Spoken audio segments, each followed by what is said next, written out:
Hey there, welcome to Money Moves. This week we're going to be talking about flash sales, which I'm going to get into a little bit later on. But first, because this is the first module of the course, I'm just going to introduce it, set expectations, and then we can dive into the materials. So without further ado, let's begin. What you can expect from the next 6 weeks is, with the exception of this week, a series of weekly modules that will build on the theory and practice of the previous week's modules.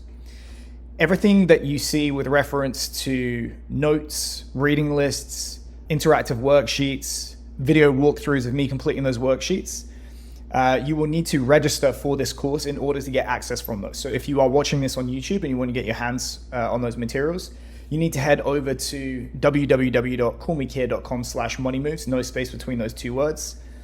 Register for the course, and then you'll be able to access them on the back end of the website.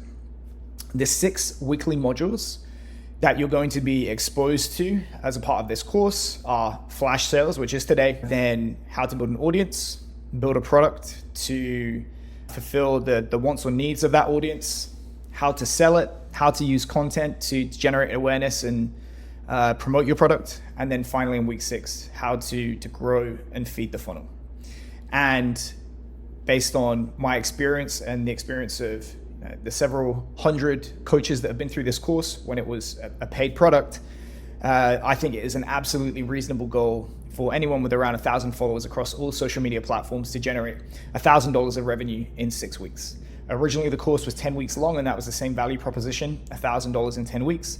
Then we brought it down to 8 weeks, and now it's down to 6 weeks. What you're going to consume in this course really is product of several years of trimming the fat and really trying to generate the maximum impact, the maximum revenue for you as the coach relative to the amount of time, the amount of effort that you're going to have to put into developing and selling your product, and then also the amount of supporting infrastructure that you're going to need to be able to do. I believe that you can generate that $1,000 with just your own social media and Train Heroic, which is the platform that I'm going to be showing how to build a product for.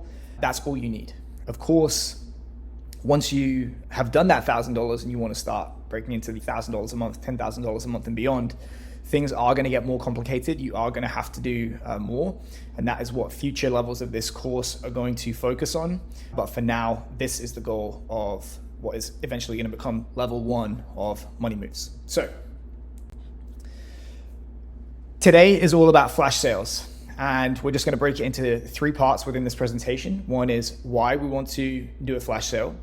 Implementing a flash sale is going to entail the necessary pieces that we need to be aware of. And then we're going to talk about how to implement that flash sale in the real world. And if I had to come up with an analogy, it is the jumping off the cliff, assembling the plane on the way down. But there's a good reason why you want to do this, why you want to put that kind of pressure on yourself.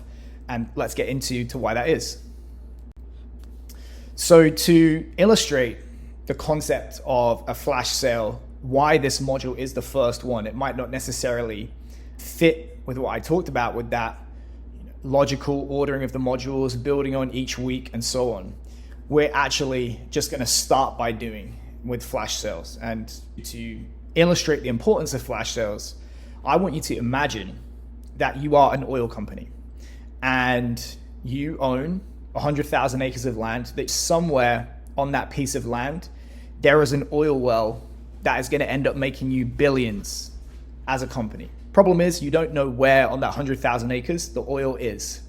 And of course, like any company, you have a limited amount of money to spend in getting to that oil. And if you run out of money and you go bankrupt, you're not going to make those billions.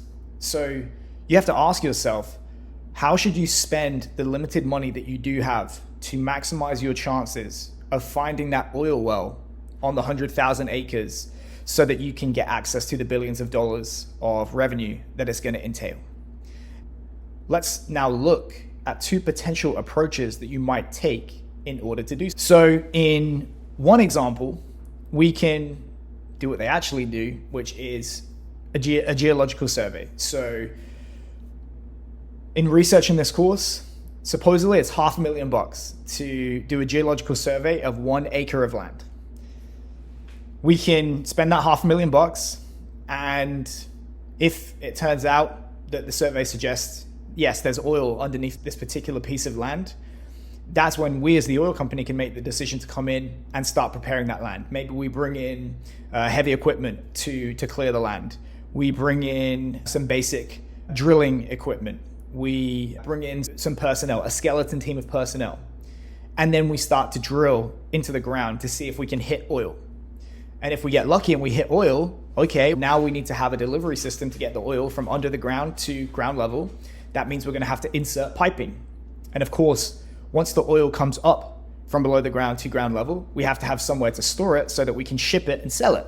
So that's when we connect it to the reservoir. And of course, it needs energy to come up from the ground to ground level. So we have to install a pump. And then basically we have the beginnings of a functioning oil well at this point. And that's when we're in for the long haul and we're going to start to build out the supporting infrastructure. Maybe our workers need somewhere to live. Maybe there need to be businesses to support and sustain those workers. Maybe we need to construct roads in and out of that oil so that we can transport the oil, which of course costs a lot of money, takes a long time to build. It's very labor intensive. Now, that clearly sounds very sensible, and that's how it's done in the real world for a good reason. Imagine though, if we flipped it on its head and we looked at this 100,000 acres, we just picked a spot on the map, put our finger down and said, you know what? I have incredible confidence that there is oil underneath the spot that I just pointed to on the map.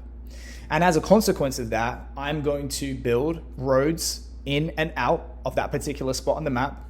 I'm going to build a bunch of housing for the workers that are eventually going to drill into this piece of land. I'm going to build a bunch of businesses around it to support and sustain those staff. And then once I've done that, I'm going to bring in all the pumping equipment that I'm eventually going to need to transport the oil from below the ground to the surface. And then I'm going to connect that pump to the reservoir in preparation of the fact that when we eventually hit oil, it's going to need to go somewhere. And then we're going to drill and insert that piping into the ground. And then, I don't know, by then we're going to find out if there's oil or not. But let's say, okay, we haven't hit oil, right? Now let's prepare the ground and let's start another geological survey. Clearly, that is not an intelligent approach to running an oil business, because we've spent a ton of time, money, and effort in building all of that supporting infrastructure without actually knowing with a high degree of confidence that there's actually oil underneath our feet, which begs the question, what happens if we're wrong? In the example of the bottom-up approach that I discussed with the geological survey, what happens if we're wrong? We have a hunch there's oil under this piece of land. We do a survey and the survey says, no, there's not. Well, we know using the numbers that I cited, the most we're going to spend to get to that point is $500,000. So compared to if we build out all the infrastructure and connect it to the reservoir and bring in the pumping equipment and then drill and find out that there's no oil, we've spent way more money in that top-down approach. So we've failed slow and we failed expensive. That is obviously going to hasten the point of us arriving at bankruptcy. So we do not want to do this. We always want to fail as fast and as cheap as possible so that we're able to take the limited resources that we have and spread them out to maximize our chances of finding oil, and then we can get access to the millions or billions of dollars that is going to entail. It's only once we've got that positive feedback signal that we know it's a smart decision to invest in building out the supporting infrastructure. And it's going to be the money that comes from that success that funds, in the example of oil businesses, that funds the future surveys and the future building of oil wells and even future land purchases and so on. So it's the success, that early success, that funds and fuels the later, bigger success. You're the oil company. Let's imagine now that the oil that you're drilling for is just the money that comes from running a successful online training business. The bottom-up approach is what we're going to advocate for throughout this course. The top-down approach is what I'm going to talk about now, because this is actually what most people do, and it's wrong. So if you look at prominent people within the field of online coaching or even fitness, whatever it is, you might look at them and say, wow, this person has 500,000 followers and they make a couple of $1 million a year. Maybe they have an email list of 100,000 people. And seeing this, you might say, if I aspire to have an online coaching business that generates a couple of $1 million in revenue a year, I need to have a following of 500,000 people on social media. And you might go out and then put all of your time and energy into growing that following. And then once you've done that, then you might put all your time and effort into growing your email list until it hits 100,000 people. And then when you've done that, you would pat yourself on the back and say, it's time to build out a website and a product so that I can sell it to them. So you go off and you build this beautiful website with great design. You worry about your logo, you worry about the site experience, and then you get to work on the product. And you spend months and months refining this product, trying to get it perfect for the people that are on your email list, for the people that visit your website. Then once you've done that, you'll start to craft your sales message. You'll put hours, days, or weeks into building a video sales letter or a long form sales page. And again, getting the design looking absolutely beautiful. And then when you have all of those pieces, that's when you go out and start to sell it to the public. This is what most people do within the world of online coaching. And it's a mistake. It makes as much sense doing this as it does building out all the infrastructure at an oil well before you've even done a geological survey or attempted to drill down into the ground. When you fail with this top-down approach in online coaching or online fitness, you are investing a huge amount of time, money, and effort without knowing if there's oil underneath your feet. Conversely, if we take a bottom-up approach of selling first in the form of a flash sale, which we're going to talk about today, it takes minimal effort to package together a basic offer and to sell it to the public very quickly. And you're going to get very quick market feedback of either people want what it is you have to sell, i.e. you've struck oil, or they have no interest. There's no oil underneath your feet. And you can say, you know what? I'm not going to build out any infrastructure. It's just not worth it. I'm going to move on to the next thing and the next thing and the next thing, just like the oil company. But let's say you run this flash sale that we're going to talk about in this module of the course, and you get some positive market feedback. So the same rules apply. You're the oil company, you work under the same constraints as the oil company, and I recommend that you adopt the same approach as the oil company. You have limited time and money, and it's just, a sad reality of running a business and working online as a coach. Most of what you're going to try is going to suck, it's going to fail, and just like most oil companies, most surveys they do, there's no oil underneath their feet. So to the same end, you want to fail as fast and as cheap as possible until you get positive market feedback in the form of sales.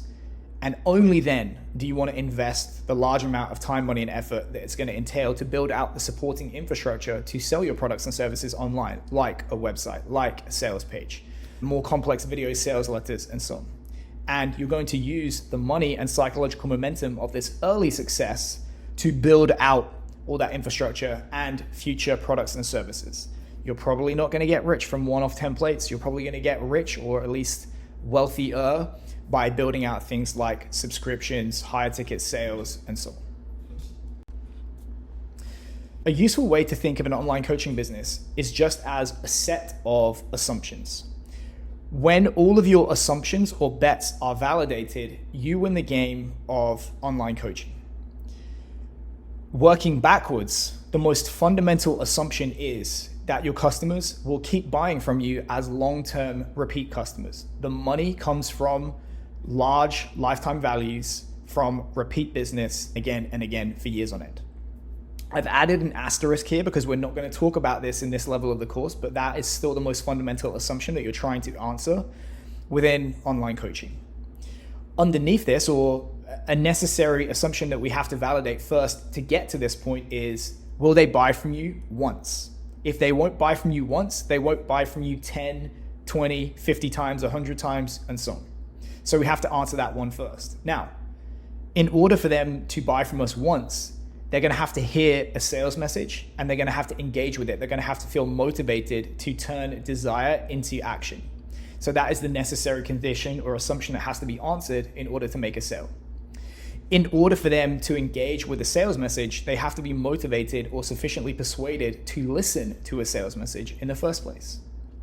And that is probably going to come from you having good positioning as an expert and them having interest, desire, need for what it is that you're talking about and what it is you're selling. So that's probably going to come in the form of content. And of course, for them to consume your content, they have to be both interested in what you have to say and they have to know who you are. If they don't know who you are, do not pass go, do not collect $200, all other bets are off. This is basically the set of assumptions that have to be validated, or the set of bets that you have to win in order to win at the game of online fitness. But not all of these assumptions are created equally. The most fundamental assumption within the online coaching business is, will they buy from you? If the answer is yes, you have a valid online coaching business and you can just concentrate on building out the rest. If you go with the least important assumptions first, can you grab attention? Can you be interesting? Can you get people to consume your content? Can you get them to listen to a sales message? Can you get them to that point? It's still possible that you can validate all of those assumptions. You can make all of those bets and win, and they still won't buy or want what it is you have to sell. You do not have an online coaching business if that is true. So for this reason, we want to build in reverse and test the most fundamental assumption within the business first, validate it first, and then move forward knowing that it's probably going to result in long-term success within the business. We want to fail small and fast by testing this most important assumption first. If we get success in that first step of yes, people want what it is we have to sell, then we can start to build in reverse. Okay, they want what it is we have to sell. Now we can think about crafting the sales message. If we fail there, okay, now we can try a different sales message, safe in the knowledge that still ultimately people want what it is we have to sell. And we just keep working backwards in that regard. Every time we fail, we just have to start again where we last failed, change things up and repeat until we find a winner.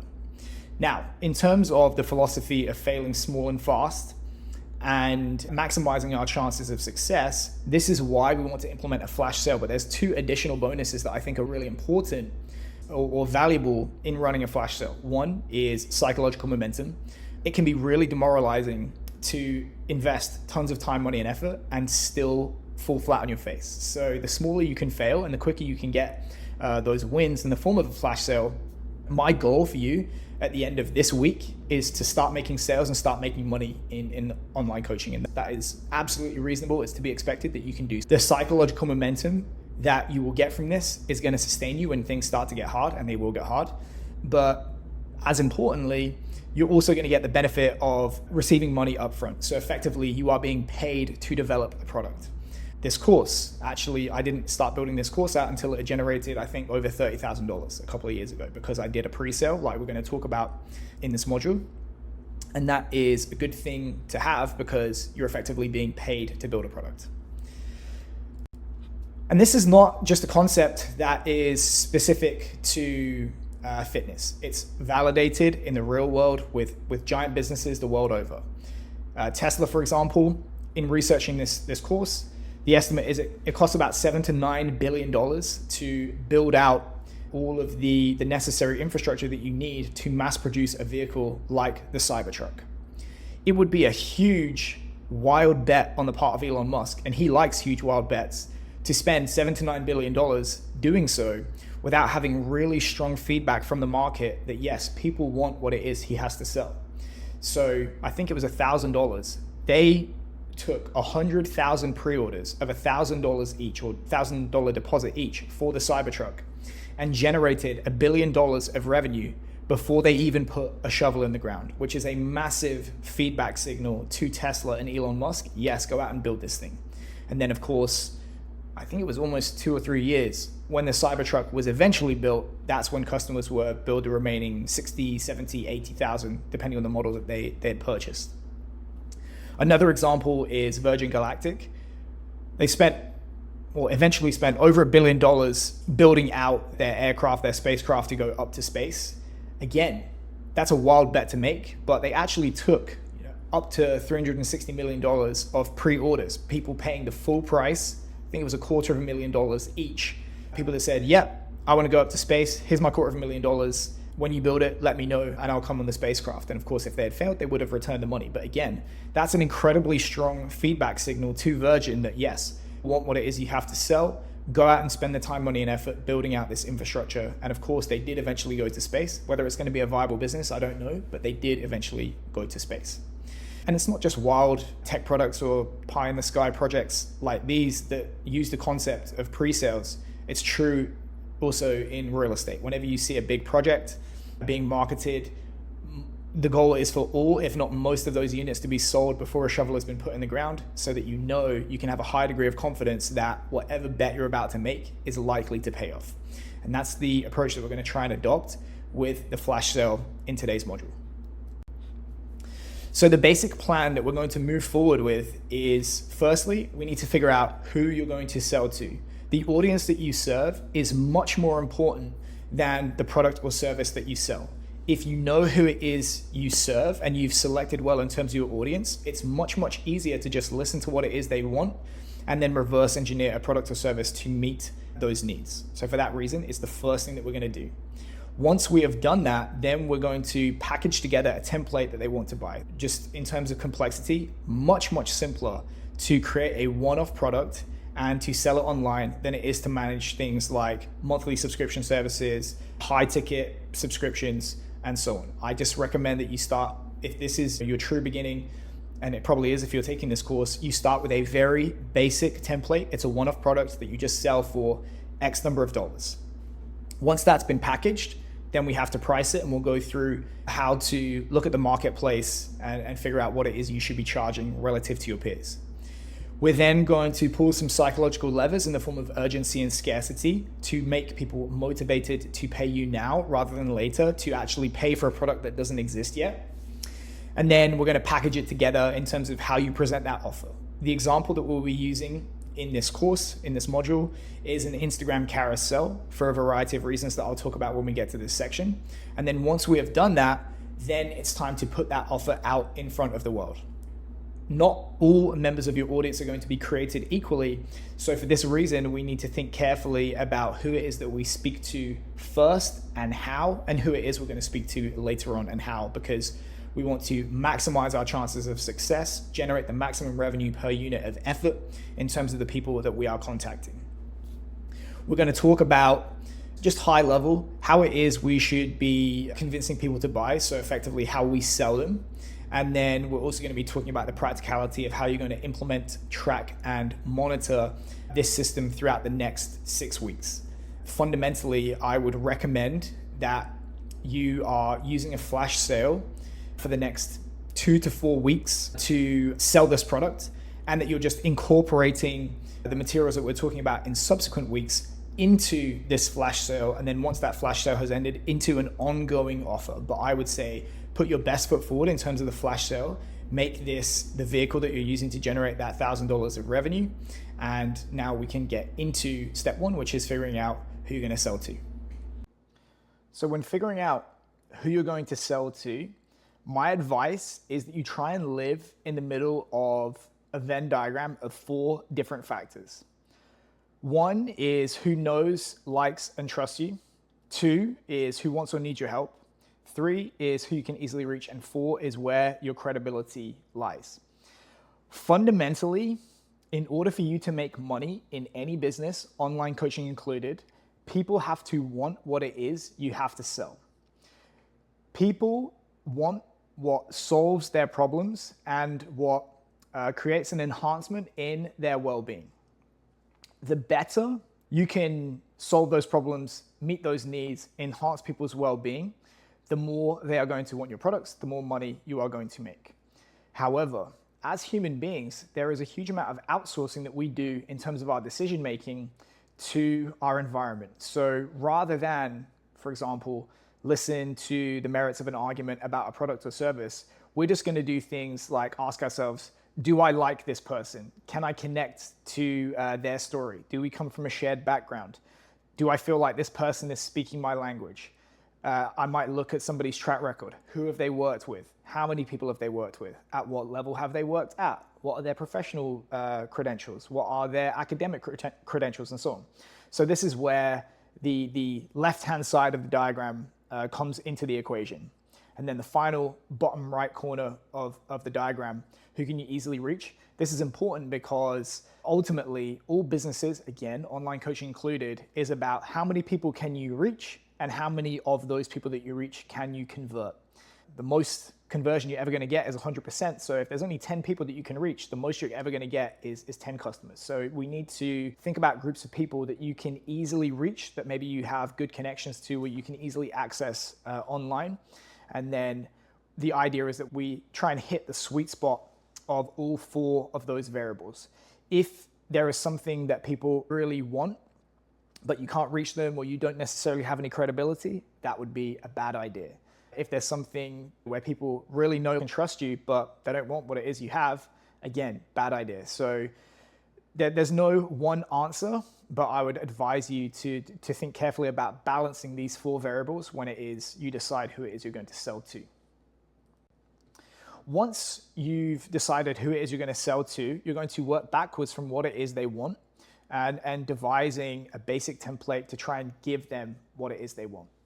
In my experience, the narrower the problem that you're solving, the more people are going to want a product that solves that problem.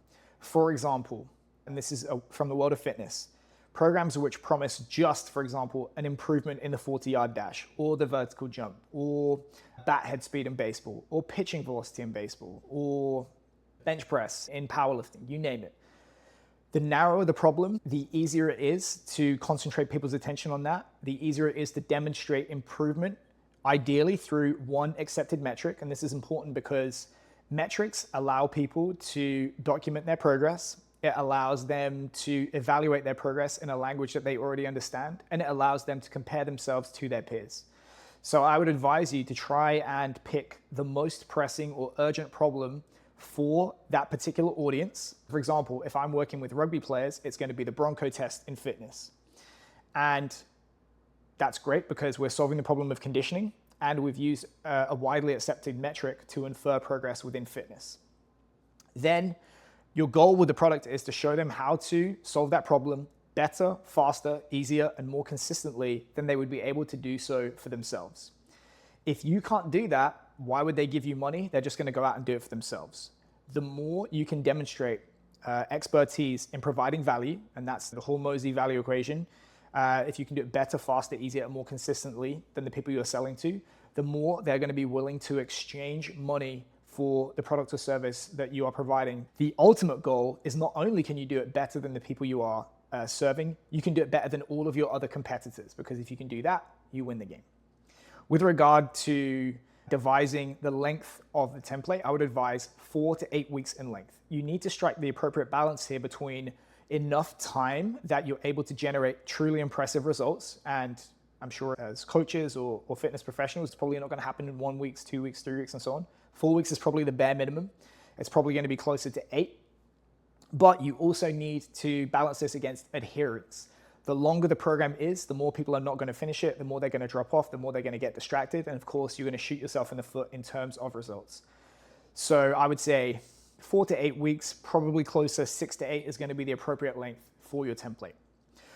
You also need to try and make your template different and fun to consume.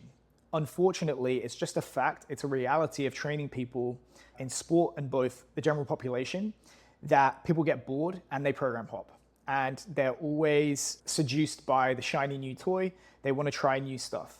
This happens long before programs stop working and the results stop coming. So there is at least in part a need to entertain people and distract them whilst they're doing the training. So the more you can try and put a different spin or some kind of new way of packaging the product, probably the more they're going to want to buy it in the first place, and the more they're going to want to consume it and adhere to the program when you do. It's the sizzle that sells the steak. And a final thing that I would advise you to consider is meeting the average member of your audience where they are, including time, space, equipment, skill, training knowledge, training experience, and so on. Let's imagine if I'm devising a program for rugby strength and conditioning, rather than succumb to the desire to demonstrate how clever I am and put together an amazing program that has all this complex training materials, 6 days a week. You need a high level of skill to be able to implement it. Yeah, I'm going to come across as very clever, but in reality, I know that the average rugby player probably has anywhere from 2 to 4 hours a week of dedicated training time away from the team environment. They probably only have access to basic gym equipment like barbells, dumbbells, maybe some med balls, and they can probably get to a rugby pitch 2 times a week before or after team training. That's going to be it. Pitching the product anywhere above that is not going to deliver the kind of results that I want for my customers, regardless of how clever it makes me look. So I would say, if you can, lowest common denominator for the average member of your audience and meet them where they are. In terms of pricing, the market sets the price for us. This is because people within free markets where they compete against one another, people have choice. If you are charging $1,000 that somebody else is charging $500 for, people are rational actors, they're going to go pay the other guy $500. The more you charge, the more value you have to provide in exchange for that. And we need to accept the reality that within training programs or between training programs, it really is just the difference of a few percent here, a few percent there. Maybe you have a little bit better of an experience with one program than another. You feel another program is a slightly better fit than another. But the idea that you're going to be able to charge 10 times, 20 times, 100 times more than people offering a similar product or service is not reality. So what's probably going to happen is you're going to research the market. You're going to see what people you're competing with are already charging. And then you're going to do 2 things. One is you're going to charge the same, but provide more value. And we can go over this in the practical section, how to evaluate what kind of value they're providing. You can charge less and provide the same value so that it's a slightly more attractive proposition to your prospective customers than they currently have at their disposal within the marketplace. If you had to lean towards one of these, I would say it's better to charge the same and give more, because you always want to try and avoid racing to the bottom in terms of price, for one. And another is that we're going to be using ramped pricing or discounts to try and create urgency and scarcity, and you want to give yourself more room to do this. If you're selling a product for $10 and you want to do a pre-order, you're going to have to drop it to $5. You're probably not going to make any money whatsoever. So it's better to start with a higher price, provide more value, and give yourself more room to discount or to use things like ramped pricing. Urgency or scarcity are just the 2 psychological levers that we're going to try and pull on to incentivize people to make a purchasing decision now and in the present, rather than kick the can down the road for another day. It's not just enough that people want what it is we have to sell, it's that they have to want it now. Need or desire is not sufficient by itself. You also have to have the motivation to act. And we can do this via 2 different things. One is urgency, which is the idea of an impending deadline. And the other is scarcity, where there are things of value that we might be able to package into the deal that there's a limited number of. Human beings are just inherently attracted to scarce things, and we can pull on those levers via time or things.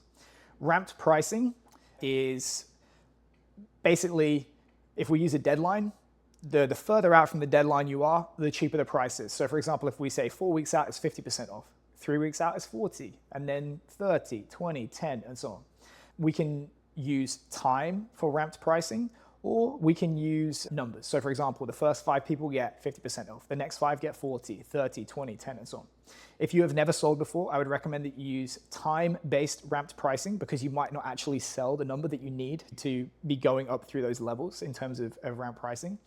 But I would certainly advise you to try and think about, one, for sure, use a hard deadline for your pre-sale. You should be pre-selling this before you have even started to write the program or build it out, because you want the feedback from the marketplace of, yes, people want this thing and they're willing to pay for it before you start to build it. So firstly, you're going to need a hard deadline for your pre-sale. I would say 2 to 4 weeks is appropriate.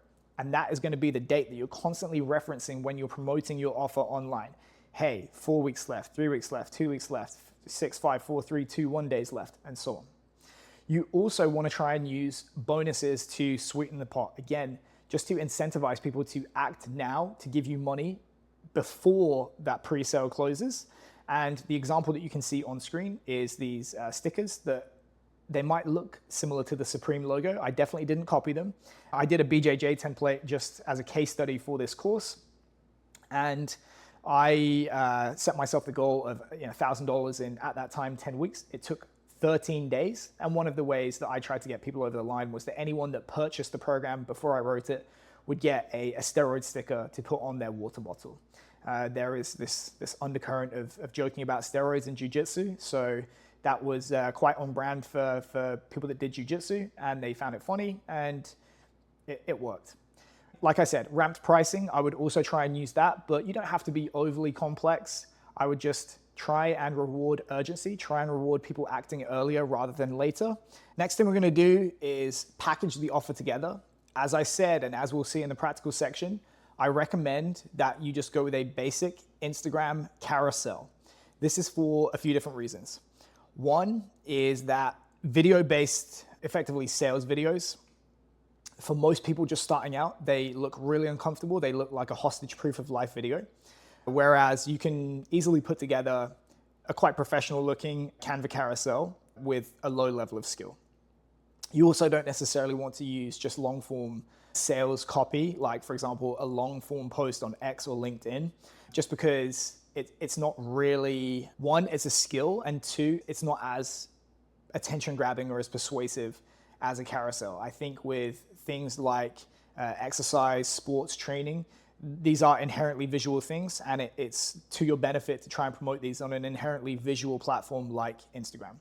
An additional benefit is that since this course has been written, Instagram has actually increased the number of slides that you can put on a carousel from 10 to 20. You can actually get quite a lot of information into a carousel post. And because of the nature of the algorithm on Instagram, this is going to be put almost exclusively in front of people who already follow you, who are already engaged with you in terms of your audience, which means that it's not going out to cold traffic or people who've never heard of you before. So you're like leaning into the idea that you should only be selling people who already know and trust you. In terms of the content of the slides, we will get into the practical video more, but I recommend the following steps. The first thing you have to do is to grab attention. So you need to hook your avatar's attention. Avatar just means ideal customer. You're going to do this with imagery that they can very quickly recognize, with language that they can quickly recognize, talking about pain or problems that they can readily associate with, and results that they might want to achieve. Then what you have to do is to get them to concentrate on the nature of the problem that it is you're solving. Human beings have negativity bias. They are much more likely to focus on and act disproportionately in response to problems, and that is why you want to put your best foot forward in that regard. You also need to agitate that pain. It's not just enough that you stick the knife in, you have to twist it. This is because the more painful we perceive a problem to be, the stronger our motivation to act. So for this reason, you can't just talk about the nature of a problem. You have to get into perhaps the emotional fallout of that, how that problem might end up becoming in the future if it is left unchecked, in order to generate that motivation. What follows that motivation is the introduction of a solution, namely your template, your product. And it's not just enough that we say, hey, here's this thing.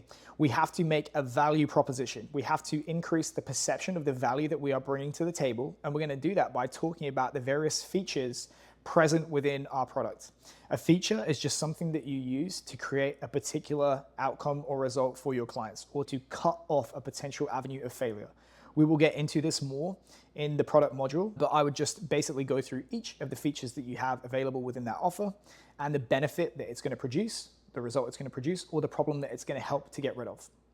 You're then going to summarize that entire offer on one slide. So just, you get this, it's this price. You can also go into the urgency and scarcity and ramp pricing that we talked about in the previous slide on this slide. Then you're going to go through social proof. Social proof is all that stuff that we talked about that people will outsource to the environment to decide whether you are credible or not. Your work background, your academic background, who you've worked with, testimonials, case studies, if you have those. And then the final page is going to be the call to action. What's the step that you want them to take next? In this instance, it's probably going to be to direct message you for more information, where you can close them in the DMs and then send them a payment link. Now that we've done this, let's talk about how to profile and prioritize your audience. Not all members of your audience are going to be created equally. There are going to be some people where you don't even have to explain your product or service. You just have to try and sell it to them, and they'll say yes, and they'll come running, cash in hand, and they'll give it to you. For other people, there's no amount of persuasion that you can try and put forth to them as to why they should buy from you, they're not going to buy from you, okay? So what we're going to do is we're going to visualize all of the people within that audience that you've pre-selected in the first step, and we're going to classify them as follows. Family and former customers first. Probably unlikely that you have family that fit the bill of this audience, but it might be that you have former customers if you've already done some kind of business in this particular niche or audience, and the best people to sell to are those who have already bought from you because they come pre-sold on you, your expertise, your value. These are the people most likely to say yes when you put a sales message in front of them. For this reason, you want to try and sell to them first. The next would be friends or personal connections that you have within this audience. Again, for the same reason, they're pre-sold on you and your value. You don't have to do a lot of persuading to get them over the line.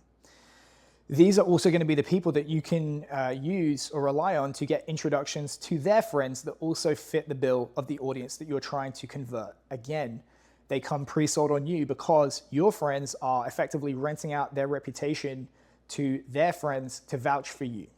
After that, we're into acquaintances, and I would classify anyone that follows you on social media but doesn't know you personally as an acquaintance. They have some awareness of you, what it is you do, and how well you do it, but they're going to need more persuading. Outside of this, we have people who have never heard of you before, and obviously there's a lot of work that has to be done to turn a stranger into a customer that knows, likes, and trusts you. As a result of this, the people that are closer to the center of this diagram, in my experience, you can be more direct, more personal, and more intrusive too. If I have a former customer or an existing customer, I know that I can probably just call them up on the phone and say, hey, I just put together a new product. It's $100. Please buy it to support me. And they'll probably say yes. Conversely, if I just picked a random number out of, I'm showing my age, the phone book, and I called them up and tried the same thing, they probably wouldn't pick up the phone. They probably wouldn't want to talk to me. And if I asked them to buy, they would tell me to fuck off. That is because I don't have that money in the social bank account with those people. So the further we get from the center, the less direct we can afford to be, the more formal we need to be, and the less intrusive we can expect to be and still derive success from that sales conversation. So as a result, I would suggest that anyone who fits the bill in terms of family or previous or existing customers, if you can sell them in person, do it. The easiest environment to sell in person because it feels more personal. You can react to the person in front of you, and failing that, something like a Zoom or a phone conversation or a text.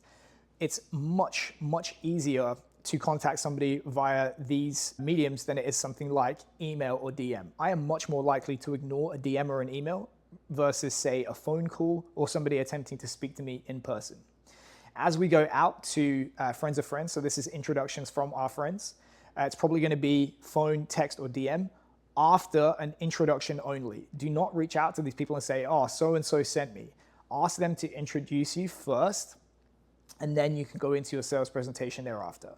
For anyone outside of this, so someone who follows you on social media, you should only be attempting to sell them in their DMs after they have opted in, i.e. they have taken some kind of action on one of your public social media posts to indicate their interest in what it is you have to sell. For example, you put up a post on social media and say, maybe it's about strength training. You do a post on strength training and you mention, hey, I'm releasing a template in the next 4 weeks on strength training for rugby. Anyone who's interested in pre-ordering, leave the thumbs up emoji below. Anyone obviously that leaves that thumbs up emoji, they've implicitly given you permission to then DM them and make a sales presentation. That would be an example of an opt-in to that sales conversation. When you are trying to sell people, the most important thing to remember is that you have to be likable, you have to be trustworthy, and you have to be relatable. People have this inherent tendency to want to buy from people that they know and trust and they can easily relate to. So don't be so focused on trying to get money from people that you forget to check these boxes. It's very important to make sure that, for ethical reasons at the very least, that who you are trying to sell actually wants and needs what it is you're selling, because the idea is when you do business, both sides feel like they've won. They get the benefit of the value that you've created through your product, and you get the benefit of the money so that you can establish and grow your business. The value proposition needs to be you conveying to people how well it is going to solve the problems that it is they've come to you with.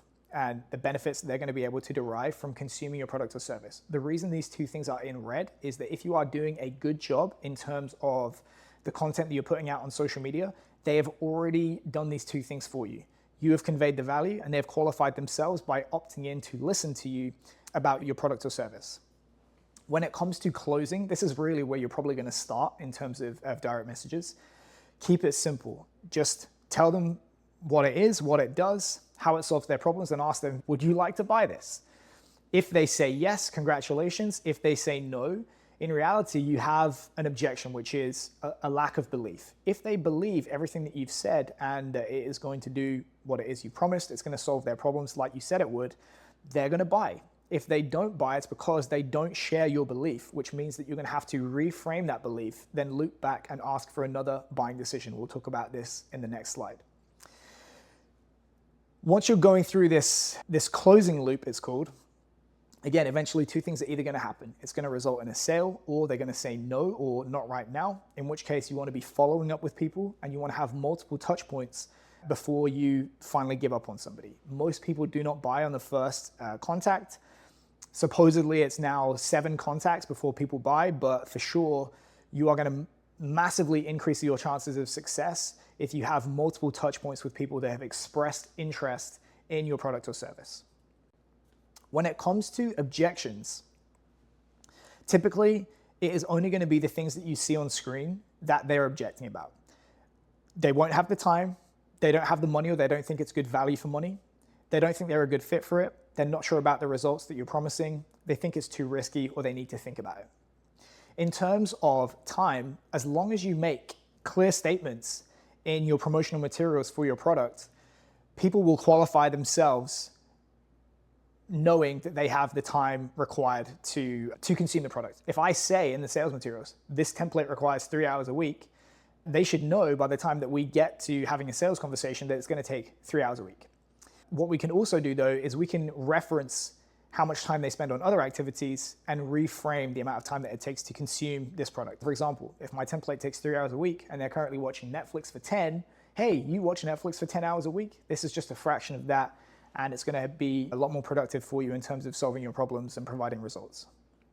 In terms of money, again, we can qualify people on the front end in the promotional materials and say, this is how much the product costs. It's this % off up till this date. That's the price.